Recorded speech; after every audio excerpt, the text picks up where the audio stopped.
Buenos días, estimados compañeros y amigos que nos están viendo a través de esta red innovadora que tenemos ya de hace tiempo, la red de Meet, en donde esta videoconferencia que transmitimos martes con martes desde la Sociedad Médica del Hospital Civil de Guadalajara, Fray Antonio Alcalde, en la que tenemos temas innovadores, temas interesantes, con personajes importantes de nuestro hospital y también de fuera de nuestro hospital, en la que nos dan información relevante sobre lo que se está llevando a cabo, sobre lo que se hace día con día en este hospital civil, protocolos de investigación, actividades diarias y no menos información cultural que también es relevante para todos los que nos ven semana con semana. El día de hoy tenemos a un compañero y amigo invitado especial con un tema muy interesante, el doctor José Eduardo Tapia Alcalá, a quien le agradezco que haya tenido a bien aceptar nuestra invitación a esta sesión virtual. Agradecido, doctor, con tu presencia, y quien trae un tema interesante, el proceso de donación de órganos en el antiguo Hospital Civil de Guadalajara, Fray Antonio Alcalde. Sabemos que este tema es un tema delicado, un tema sensible, pero no menos importante porque tenemos que tener la información, el conocimiento de todos estos procesos, todos los que estamos involucrados en participar en la atención médica y desafortunadamente en ocasiones en pacientes que pierden la vida, saber cómo de alguna manera dar una oportunidad para otras vidas de la mejor manera, de la mejor forma de transmitir la información y tener el conocimiento de este proceso de manera adecuada. De esto nos hablará el doctor José Eduardo Tapia, quien, quiero decir algo sobre su currículum, es coordinador hospitalario de donación del antiguo Hospital Civil de Guadalajara, Fray Antonio Alcalde, médico adscrito de la Unidad de Trasplantes del Hospital Civil de Guadalajara, Fray Antonio Alcalde, médico cirujano y partero egresado de nuestra Universidad de Guadalajara de 2008 a 2012. Tiene una maestría en salud pública por la Universidad de Guadalajara de 2018 a 2020, un diplomado por la UNAM, Senatra, para la formación de coordinadores hospitalarios en donación y muchas otras actividades académicas y niveles académicos que ha conseguido el doctor, que sería muy amplio el currículum si lo mencionara, pero bueno, con esto les dejo la información sobre su formación y muy agradecidos con que esté aquí presente el doctor Eduardo Tapia. Bienvenido, doctor. ¿Qué tal, doctor Sunyeki? Muy buenos días. Ustedes a todos los presentes, los participantes de este foro virtual. Antes que nada, muy agradecidos por este espacio. A usted principalmente, doctor Sunyeki, a todo su equipo, al señor Beto aquí presente también, para tener estos espacios, estos foros de discusión científica con temas tan importantes, tan trascendentales. Y bueno, insisto, gracias por la invitación y espero que puedan ser aclaradas todas las dudas al respecto sobre este tema tan importante. Gracias, doctor. Le dejamos el uso de la voz con su tema y recordarles que esta sesión está siendo grabada para que nos apoyen apagando sus micrófonos y sus cámaras, y tenemos un chat donde pueden mandar sus comentarios y sus preguntas al final de esta presentación. Les agradecemos y dejamos el uso de la voz, doctor. Bienvenido. Perfecto, muchísimas gracias. Y bueno, como el preámbulo de aquí en este Hospital Civil de Guadalajara, el Fray Antonio Alcalde, pues tiene su expertise, su tiempo, su experiencia. Es un hospital trascendental en lo que es el occidente de aquí de nuestro país, por el amplio universo de pacientes, de personal, y bueno, saber que la unidad de trasplantes de este antiguo Hospital Civil de Guadalajara, Fray Antonio Alcalde, pues está comprometido fielmente con la sociedad, ahora sí, teniendo ese legado de Fray Antonio Alcalde a la humanidad doliente. Sabemos que una enfermedad como lo es la insuficiencia renal crónica, la misma enfermedades hepáticas, cardíacas, de una u otra manera, este hospital tiene el historial que se ha llevado a cabo ya de hace muchos años los trasplantes, y bueno, pues prácticamente seguimos en el punto de que para lograr tener trasplantes forzosamente necesitamos donantes. Y es muy importante conocer este proceso, porque en realidad cuando llegan, y no solamente el personal médico, sino también el personal de enfermería, camillería, trabajo social, todos y cada uno de otra forma, debemos estar en la misma línea de saber que estos procesos de procuración de órganos tejidos con fines de trasplante literalmente se deben de llevar a cabo en una misma línea para no tergiversar la información o no dar pie a todos esos mitos y tabús que terminan siendo lastimosamente un obstáculo para que se lleve a cabo las donaciones en este aspecto. Bueno, pues un poco de historia, ¿no? En los trasplantes en la actualidad existen destacadas mejoras en cuanto a los medicamentos, la instrumentación, los métodos médicos que se emplean en los trasplantes hoy en día. Y bueno, para lograr estos avances se ha vivido distintas experiencias, distintas etapas a lo largo de la historia de la humanidad, que bueno, forman parte del éxito de estos procedimientos. Hay antiguamente algunos papiros orientales que narran la realización de los trasplantes 50 años antes de nuestra era.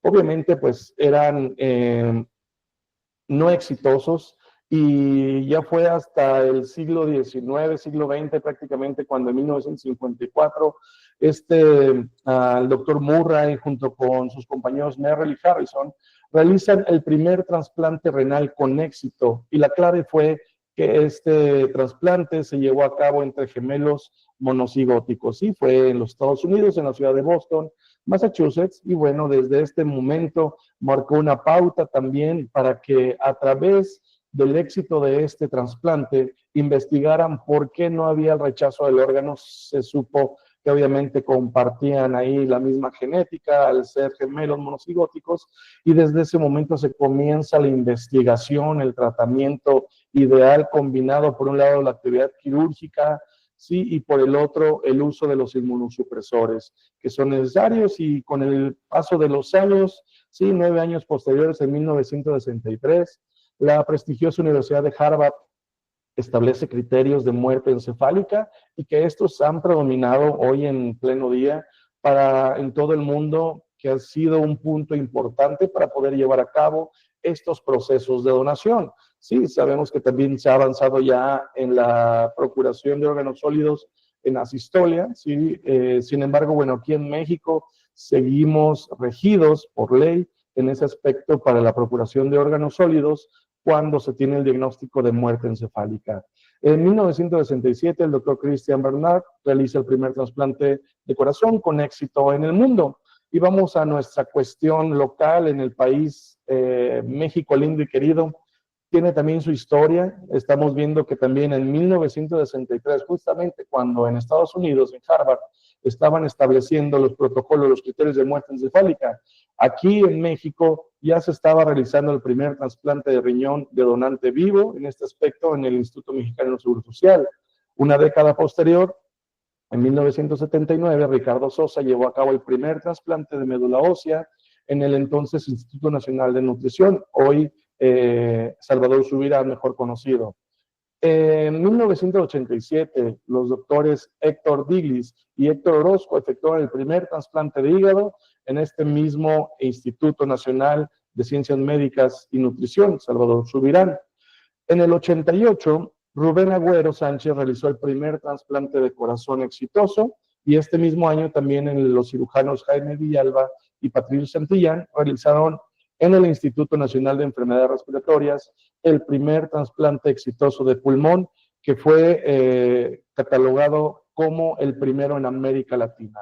México es punta de lanza en este aspecto también en toda América Latina, tanto que también en el ya siglo XXI, acá en el año 2012, el doctor Martín Iglesias realizó el primer trasplante de brazo. Estamos hablando de una extremidad completamente restaurada, trasplantada a un hombre que había sido amputado de ambos brazos. Pues se le realizó la oportunidad. Saber que los trasplantes de órganos sólidos y de tejidos salvan vidas, dan segundas oportunidades de vidas, y que sobre todo también mejoran la calidad de vida. En este caso, ese trasplante de brazo, pues la calidad que tenía un hombre amputado joven, 45, 46 años, que literalmente al ser trasplantado ambos brazos, pudo tener otra oportunidad para mejorar su calidad de vida.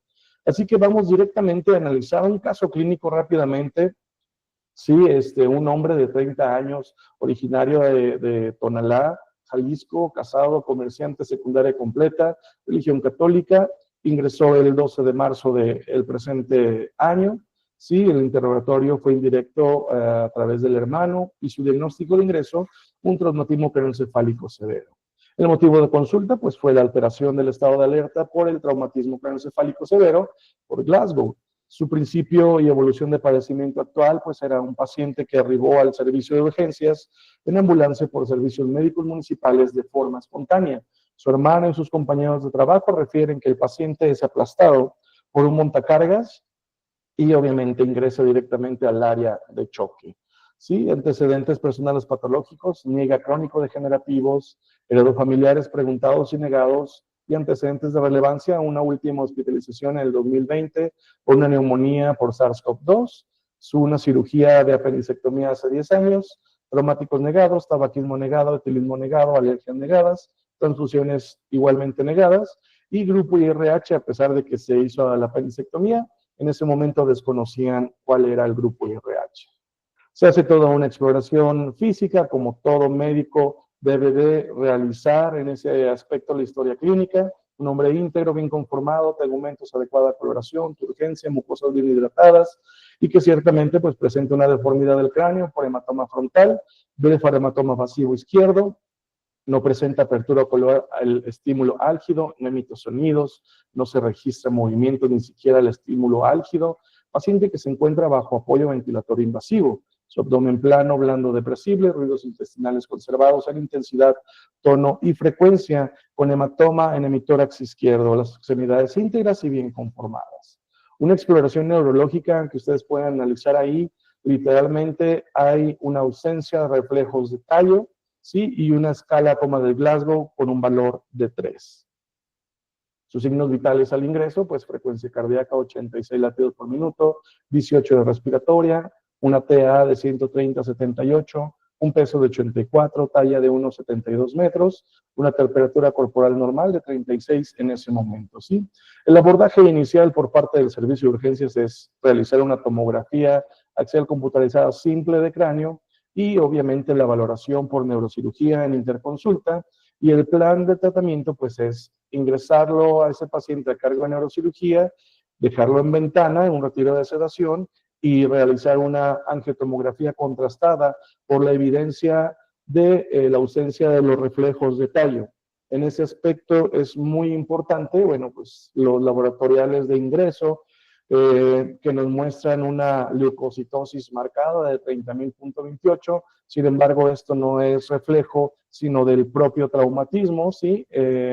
Así como una química sanguínea con una creatinina sérica de 0.8, son en ocasiones los principales exámenes laboratoriales que se tienen de ingreso de primera instancia.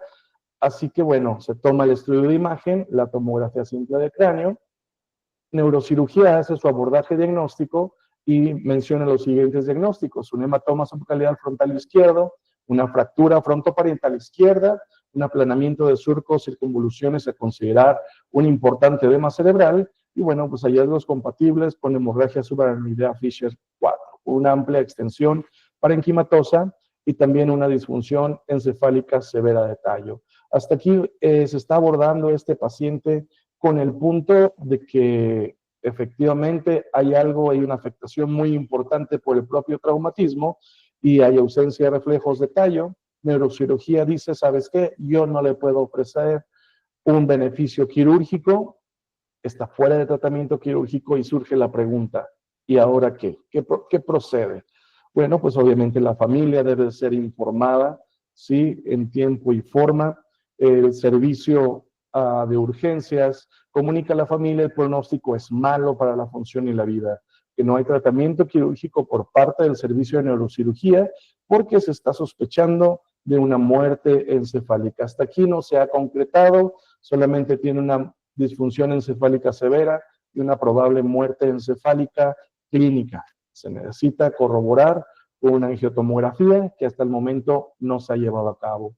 La familia no asimila toda la información, no entiende el concepto de muerte encefálica. Es inclusive a veces algo que ni el mismo personal médico a veces entendemos bien el diagnóstico, sabemos bien la definición de muerte encefálica, porque la familia está viendo que su paciente está con signos vitales, hay un monitor que el corazón aún sigue latiendo, lo tocan y todavía sigue con buena temperatura, y que sucede que el personal del siguiente turno del mismo servicio comenta a la familia, pues en este aspecto de no hay nada más que ofrecerle a su familiar, y literal les dicen, ¿ha pensado en donar órganos para trasplante?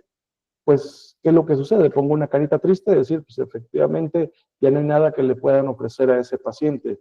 Sin embargo, en el proceso vamos a ver qué es lo que se debe de realizar correctamente.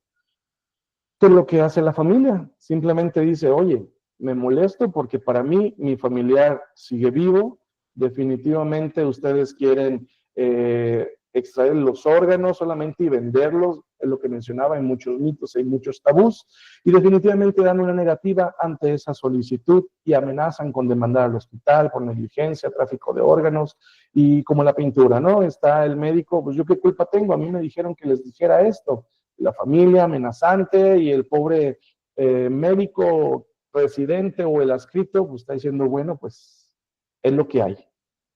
¿Qué sucede en el multiverso de la locura del Doctor Strange? En este aspecto, analicemos este mismo caso desde otra perspectiva. Por eso menciono, pero vamos viendo cuál es el proceso como tal de donación de órganos tejidos que se debe llevar a cabo en todos los hospitales que cuenten con una licencia de procuración. Esta diapositiva habla sobre el proceso de donación. Es un trabajo arduo, multidisciplinario, en equipo. No es función solamente de una unidad, de un servicio, de un médico como el coordinador hospitalario, sino que es un trabajo multidisciplinario que va desde la cabeza propia del hospital, desde los directores o directoras generales, en este caso, hasta prácticamente el camillero o el personal que traslada en ambulancia. Todos estamos vinculados en este proceso y cada paso es vital, cada paso es importante.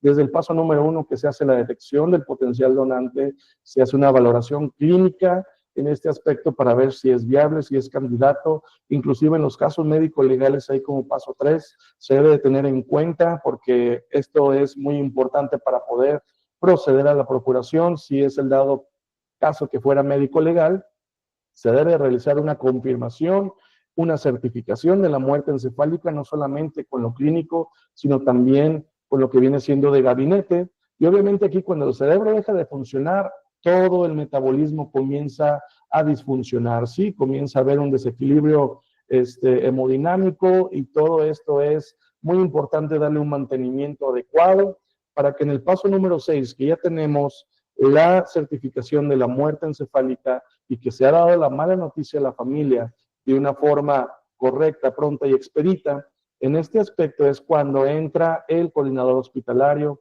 para hablar con la familia, para entrevistarse con ella y poner sobre la mesa la opción de la donación. Después siguen los aspectos organizativos, en dado caso que la acepten, esta donación con la firma de consentimientos para hacer toda la logística de distribución, asignación de los órganos y tejidos que hayan sido donados para finalmente concluir con el trasplante, que significa una esperanza de vida para esos pacientes que están en las listas de espera. Definiciones sencillas. ¿Qué es un trasplante? Un trasplante es la sustitución de un órgano tejido enfermo por otro que funcione adecuadamente. Tan simple como eso, pero tan complicado que viene siendo la misma técnica médica que ya ha sido muy desarrollada, que logra magníficos resultados en los receptores, y pues ahí está, lo puse en rojo, sin la solidaridad de los donantes no hay trasplante. Otra frase es, sin donante no hay trasplante, literalmente necesitamos obligatoriamente la existencia de donantes, ya sean en vida en ese aspecto cuando se les permite, o en su dado caso que se pueden obtener más órganos tejidos cuando ya hay un fallecimiento de por medio. El paso 1 es la detección de todo paciente en estado crítico, es considerado pues que tenga un deterioro neurológico progresivo. Es aquí cuando a nosotros llevamos una bitácora un registro de todos estos pacientes que están sometidos a una ventilación mecánica invasiva, asistida, porque si tienen un deterioro neurológico, pues es probablemente que progresen a una disfunción encefálica y no podemos descartarlos hasta que no se hagan las pruebas pertinentes. Se hace la valoración, obviamente una exploración neurológica que no tenga sedonalgesia, un puntaje de 3 a 5 en la escala neurológica de Glasgow. Es ahí cuando nosotros alertamos o cuando estamos dando seguimiento a un paciente en específico y cuando más no hay presencia de reflejos de tallo. Literal, toda persona que haya fallecido es considerada un potencial donante hasta no demostrar lo contrario. Obviamente no todos son considerados porque hay criterios médicos de exclusión para donación y el punto número 1 es no conocer la causa de muerte. O sea, todo paciente que ingresa en asistolia a un área de choque de urgencias por desconocimiento de causa de muerte no se puede considerar como un potencial. Sí, todas aquellas personas que fallecen en la vía pública también, atropellados, acuchillados, baleados, etcétera, también legalmente es un desconocimiento de causa de muerte y no podemos proceder para llevar a cabo una donación, una procuración multiorgánica o multitejidos. También, pues, las sepsis sistémicas activas que no respondan a tratamiento antibiótico en ese aspecto, las encefalitis virales, las enfermedades autoinmunes, sí, los cánceres en su mayoría, excepto el primario cerebral sin manipulación previa, pudieran ser considerados, pero en su mayoría los cánceres, todas las enfermedades, neoplasias, que sobre todo que sean metastásicas, quedan excluidas. COVID-19, pues ya es un criterio de exclusión relativo. Las infecciones también por virus de inmunodeficiencia humana ya pueden ser también, antes eran absolutos, hoy para pacientes receptores con el VIH positivo pueden ser considerados en este aspecto también para ser trasplantados, así como las hepatitis virales activas B y C, al ya tener un tratamiento oportuno y adecuado que sea curativo, también se puede considerar. La edad la pongo en rojo porque es muy relativo. Hemos tenido donaciones inclusive de pacientes de meses, ¿sí? Lactantes prácticamente, pero en teoría siempre son mayores de 2 años por la misma madurez que puedan tener los órganos y tejidos en este aspecto. Y el rango dicen, ya a los 60 ya no se pueden donar. Sí, claro que sí, a los 60 años, 70, 80. Aquí en Jalisco se han procurado riñones de una persona de 82 años, sí, sano previamente. Todo caso individual se valora en este aspecto, así que cada tiempo en este aspecto se puede llevar a cabo. Los criterios legales también, bueno, pues los pacientes no identificados, la negativa a la donación expresada en vida por parte del paciente, cuando no hay familiares directos que puedan autorizar la donación, estos también son criterios legales de exclusión. Sí, el artículo 324 lo menciona así, forzosamente se requiere de familiar directo que otorgue el consentimiento, inclusive, aunque esté familiar directo, pero si no hay actas de registro civil para entroncamiento, sí, se debe dar legalidad en este aspecto, un acta de nacimiento, matrimonio, adopción, dependiendo de quién esté otorgando el consentimiento, el disponente secundario debe de corroborarlo tanto con identificaciones oficiales como actas de nacimiento. Sí, también, bueno, menores de edad vivos no pueden donar, excepto médula ósea, y solamente cuando los padres autoricen esto. Y en caso de pérdida de la vida de los menores, solo bajo el consentimiento de los representantes legales. Inclusive, el artículo 332 menciona que las personas incapaces o sujetas a interdicción no se puede disponer de sus componentes ni en vida ni después de muerte. Estas personas, por ejemplo, por mencionar con trisomía 21, un retraso mental, etcétera, todo este tipo de pacientes o de personas, la Ley General de Salud indica que no pueden ser considerados donantes. Y hay criterios judiciales para que no permiten la donación en aquellos casos médico-legales en el cual Fiscalía del Estado y el Instituto Jalisciense de Ciencias Forenses consideren que la extracción de órganos y tejidos de un cadáver va a interferir con la carpeta de investigación en curso. En esos casos, Fiscalía y CEMEFO no autorizan la procuración para que no interfiera en lo que mencioné de la carpeta. Se hace una historia clínica, sí, completa, con todos los antecedentes, una exploración física completa también, de pies a cabeza, en todo ese aspecto. Se toman estudios de laboratorio lo más completo posible. Ahí ustedes pueden ver en esta diapositiva, prácticamente todo es importante para hacer una valoración multiorgánica. Obviamente los riesgos sanitarios, debemos tener las serologías. Antes, en el tiempo de pandemia, pues era obligatorio la RT-PCR del SARS-CoV-2. Hoy solamente nos piden antígeno, e inclusive si no tiene causas de muerte o riesgo de alguna infección de esta índole, no se toma. Las manchas toxicológicas en casos médico-legales son necesarias. ¿Por qué? Bueno, porque si la causa de muerte del donante está relacionada con un hecho presuntamente constitutivo de delito, pues ahí debe de avisarse a la fiscalía, ellos intervienen, porque se va a ir ese cuerpo sí o sí, sea donante o no, a una necropsia de ley, y el equipo de procuración notifica y no se va a entrar a la procuración hasta que no se tenga esa anuencia con la familia, sí, y que se verifique que ya se tiene firmado una carpeta de investigación por parte del Ministerio Público. Cuando se hace la confirmación de la muerte encefálica, bueno, pues los órganos y tejidos que sean viables se pueden considerar en este aspecto para proponerle a la familia en su momento si desean donar esos órganos tejidos. La guía práctica de evidencia y recomendación del diagnóstico de muerte encefálica en manejo de potencial donantes define la muerte encefálica como el cese irreversible de las funciones de todas las estructuras neurológicas intracraneales, tanto hemisferios cerebrales como el tronco encefálico, ¿sí? No es lo mismo un estado de coma, no es lo mismo un estado vegetativo. Aquí estamos hablando de un daño, de un cese irreversible de todas las funciones intracraneales como del tronco encefálico. La Ley General de Salud, bueno, lo menciona, solamente no vamos a entrar en detalle, pero el artículo 343, y cuando ustedes le pregunten, oye, entonces, ¿cuándo una persona se considera con pérdida de la vida o cuándo fallece una persona? Dos opciones. La primera, cuando tiene diagnóstico concreto e inequívoco de muerte encefálica o cuando hace un paro cardíaco irreversible. Y bueno, pues la muerte encefálica se determina con los siguientes signos que ahí están, que ustedes pueden ver en el artículo 343.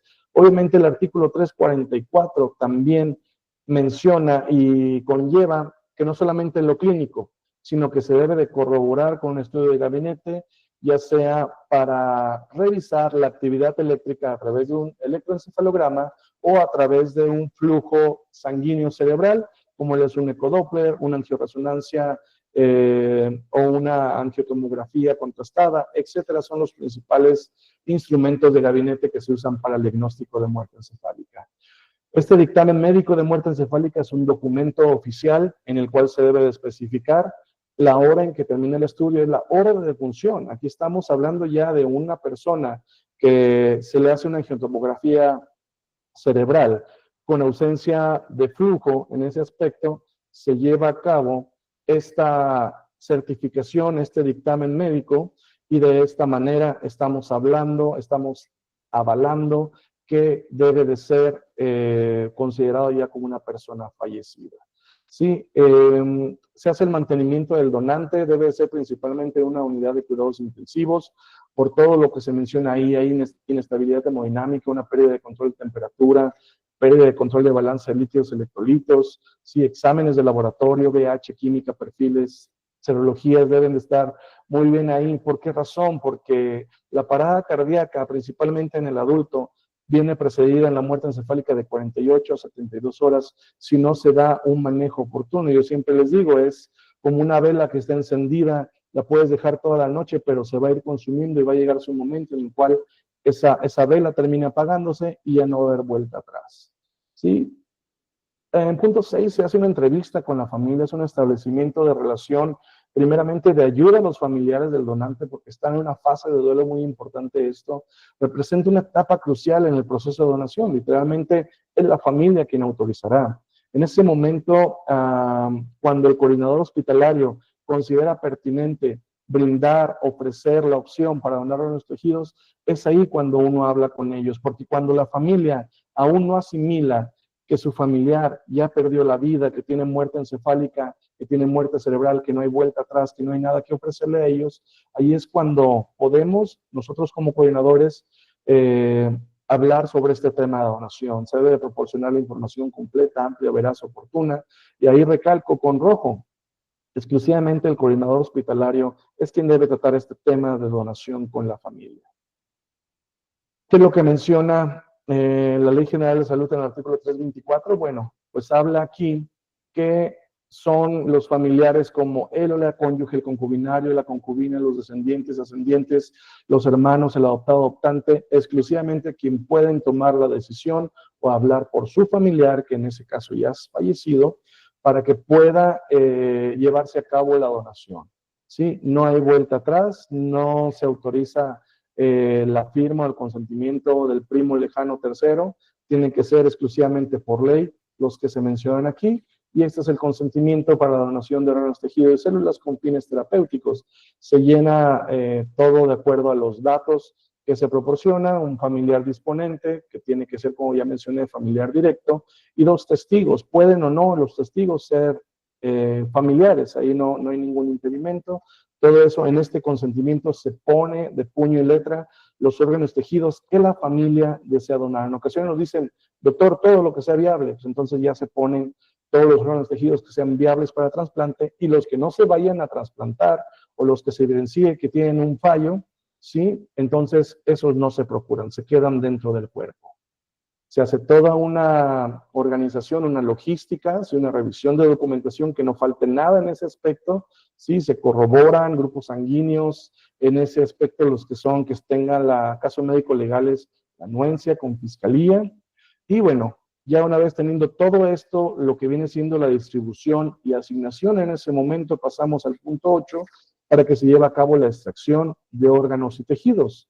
Aquí unas imágenes de los órganos trasplantables, riñones, hígado, páncreas, corazón, pulmones, intestino, inclusive hasta útero. Sí, en ese aspecto, como órganos sólidos, se puede llevar a cabo la donación en muerte encefálica. Obviamente que hay órganos que se pueden donar en vida, como un riñón, un segmento hepático o un lóbulo pulmonar. En ese aspecto se han llevado a cabo.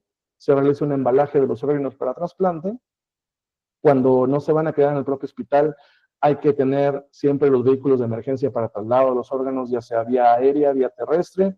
En ese aspecto, cada minuto, cada hora cuenta, porque los órganos tienen un periodo de isquemia. El corazón no lo deben de trasplantar en más de 4 horas una vez que se ha procurado de un cuerpo. Igual los pulmones, hígado puede durar de 12 hasta 18 horas aproximadamente.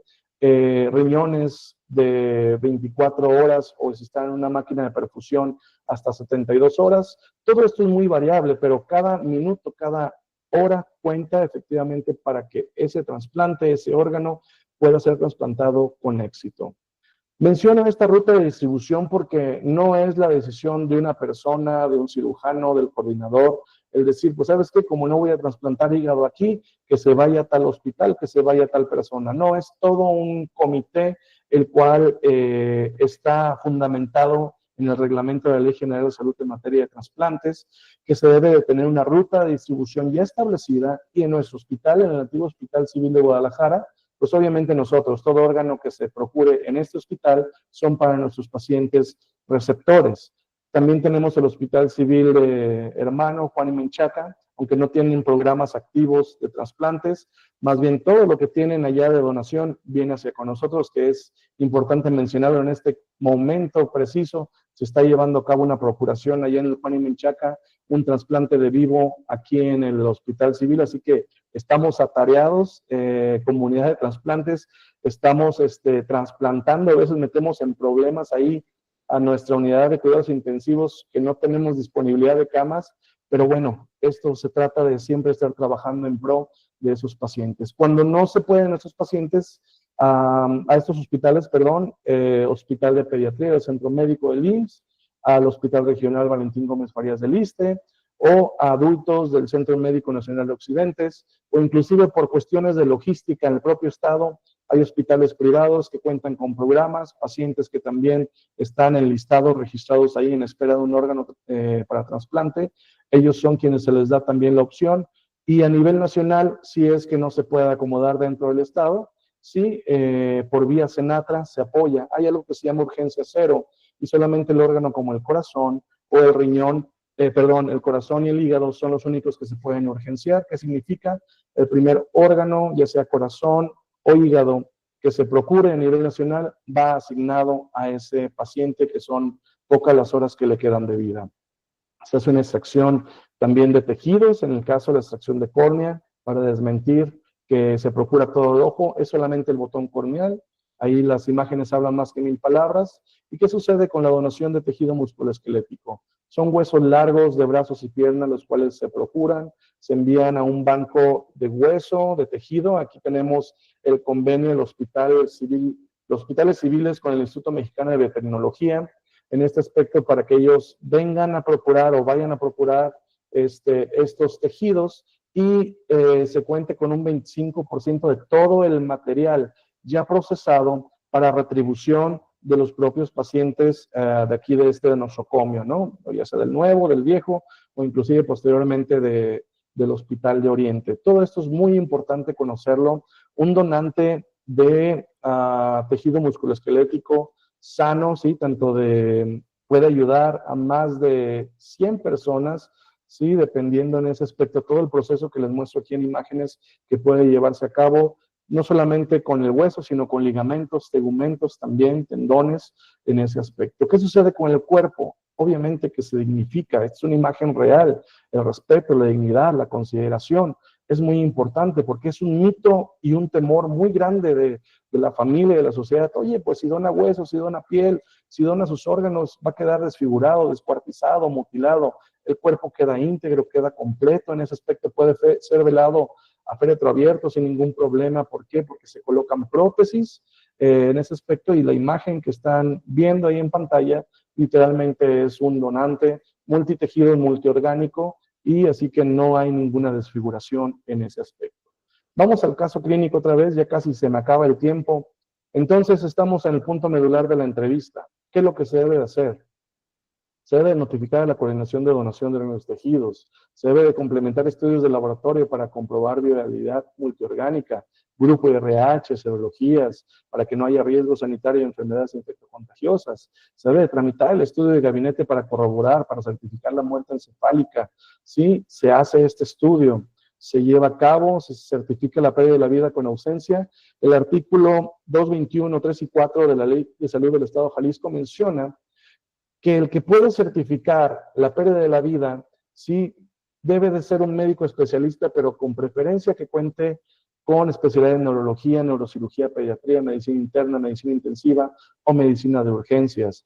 Y siempre se apoya y uno se corrobora con una interpretación del especialista en imagenología en este aspecto para no dar pie a malos entendidos. Y el médico que certifique la muerte debe ser siempre distinto a los que intervendrán en el trasplante para que no haya aquí conflicto de intereses. Continuamos el proceso rápidamente, se certifica la muerte encefálica, el médico adscrito de los servicios tratantes informa la mala noticia del fallecimiento o de la defunción y no habla con ellos de donación, solamente menciona lamentablemente el deceso, ya sea por diagnóstico de muerte encefálica, y es aquí cuando el coordinador hospitalario, su servidor, se entrevista con la familia, una vez aclaradas las dudas sobre el tratamiento y diagnósticos, y plantea, si vemos viable, también tengo un equipo, la opción de la donación. Si la familia directa acepta la donación de órganos tejidos, se firma ese consentimiento que ya les mencioné, se notifica a Fiscalía para la anuencia, se libera el caso médico-legal, se procede a la distribución, asignación, y bueno, pues se coordinan los tiempos para la procuración. Se extrae, se dignifica el cuerpo, se realizan los trámites administrativos de egreso para que Ciencias Forenses se lleve el cuerpo a la necropsia, y en todo tiempo se da acompañamiento a la familia del donante informando paso a paso, porque ellos son en verdad los principales autores de poder salvar otras vidas. Sin su consentimiento, sin su aprobación, no podemos continuar en esto. Sí, y finalmente se trasplantan los órganos tejidos. Y bueno, una estadística de nuestra realidad, sí, en México el día de hoy, más de 19,000 personas en lista de espera o en registro de espera. Vemos que el riñón es el número 1 que más demanda tiene, le sigue el tejido córnea, hígado, corazón, sí, cada uno de ellos pueden verlo en la gráfica. Y bueno, prácticamente en nuestro hospital tenemos cerca de 250, 60 pacientes en espera de un riñón y aproximadamente 25, 26 pacientes en espera de una córnea. Es importante mencionar, en este caso se está llevando a cabo, el día de ayer trasplantamos 2 pacientes renales de una donación cadavérica. hoy se va a llevar a cabo otro donante. A veces nos hace falta más espacio, más cupo en las terapias intensivas para poder tener en ese aspecto. Pero bueno, es importante que sepa la sociedad de que se está trabajando en pro de todo esto. En el Hospital Civil, Hospitales Civiles, tenemos una campaña que se llama Por la Vida, yo digo sí. Es una campaña que yo tuve el honor, junto con otras personas, de fundar aquí, siempre dando esta información. Todos podemos ser donantes, hay que expresar nuestra decisión en vida, porque me he visto con muchas negativas, lamentablemente en ocasiones, que son temas que nunca se platican, que son temas que nunca se abordan en familia, y cuando llega el momento le pregunto a la familia, ¿qué quería él o ella? No, es que nunca platicamos, no sabemos su deseo. Yo creo que no, doctor, porque tenemos un sentido también de mucho apego y el temor de tantas cuestiones, pero estamos ahí. Cada vez me doy cuenta que la sociedad es altruista, que la sociedad, de hecho tenemos el mes pasado, en una semana, 3 donaciones multiorgánicas que salvaron la vida literalmente de 7, 8 personas, y esto es lo que es gratificante en este aspecto, el saber que se están salvando vidas después de la vida a través de la donación de los tejidos. En este tiempo agradezco su atención y doy por concluida mi participación. Muchas gracias. Muchas gracias, doctor, por esta excelente presentación, José Eduardo. Sabemos que efectivamente es un tema muy sensible, un tema delicado, un tema que, como bien lo dice, si no es en vida, muchas veces el esperar esta circunstancia donde la decisión esté en juego puede hacer que muchas vidas se pierdan. Yo creo que desde el punto de vista de salvar vidas, desde el punto de vista, veanlo hasta de manera espiritual, el saber que un órgano de un familiar va a seguir viviendo en otra persona, yo creo que hay muchas formas de poder concientizar a la gente que puede ayudar a otras personas y que definitivamente no lo podrán hacer si no están bien informados.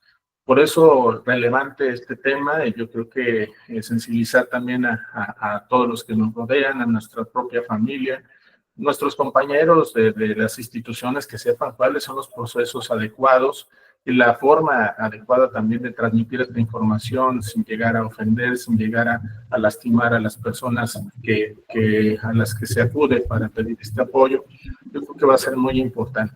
Yo creo que definitivamente este tema podríamos extenderlo y en una siguiente ocasión nos pudieras acompañar en un segundo tema. Agradecidos con este tiempo en que nos transmites esta información, y dejamos unos minutos para preguntas y respuestas para quien desea hacerlas o alguna intervención. Claro que sí, gracias.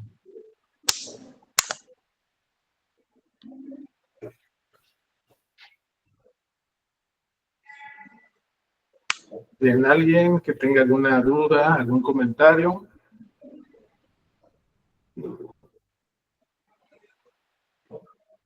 Perfecto. Bueno, doctor, no nos queda más que agradecer de nueva cuenta que estés aquí presente, a todos los que están conectados también, que sepan que semana con semana tendremos temas de actualidad. Este tema está siendo grabado para transmitir en nuestra página de YouTube, que vamos a dejar en los mensajes para que se puedan conectar. La página se llama Sociedad de Médicos Adscritos, Hospital Civil de Guadalajara, Fray Antonio Alcalde, donde además de este tema tenemos todos los que se han grabado en el transcurso del inicio de estas transmisiones virtuales, y que han sido de gran calidad. No me queda más que de nuevo agradecer, doctor Eduardo, por estar aquí con nosotros. Si quieres transmitir un mensaje final para nuestros compañeros que se conectaron, adelante. Sí, muchísimas gracias. De nueva cuenta, a todos aquí está todo su admirable equipo. Y bueno, gracias, estamos a la orden, ¿sí? En la unidad de trasplantes. Aquí cualquier duda, comentario, acercarse igual a su servidor, a todo el equipo ahí, transplantólogos, siempre seguimos trabajando en pro para salvar vidas y para mejorar la calidad de vida. Muchas gracias. Muchas gracias. Aquí dice Marisela Vázquez, felicitaciones al doctor. Vimos varias manitas que fueron levantadas a manera de felicitación, lo cual de mi parte también una felicitación, doctor. y que tengan un excelente día. Nos vemos el próximo martes con un tema tan interesante. Aquí Blanca Luna dice, hola, ¿qué porcentaje de negativa familiar tienen? Muy buena pregunta. Igual tenemos una tasa de negativa actualmente en nuestro hospital de menos del 10%. O sea que de cada 10 entrevistas o de 10 potenciales donantes, solamente una da negativa. Estamos mejorando mucho en esos procesos e insisto, influye mucho el trato que se pueda dar, inclusive desde que ingresan a urgencias, y que todo se haga en un protocolo, un procedimiento adecuado. Bien, nos dice Verdad Cero, saludos desde Morelia, Michoacán. Muchas felicidades, doctor. Excelente. Muchos saludos. Gracias.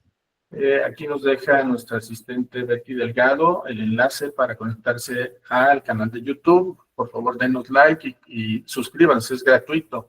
Y ahí tendrán acceso a todas las sesiones que hemos tenido. Blanca Luna nos dice excelente, muchas gracias.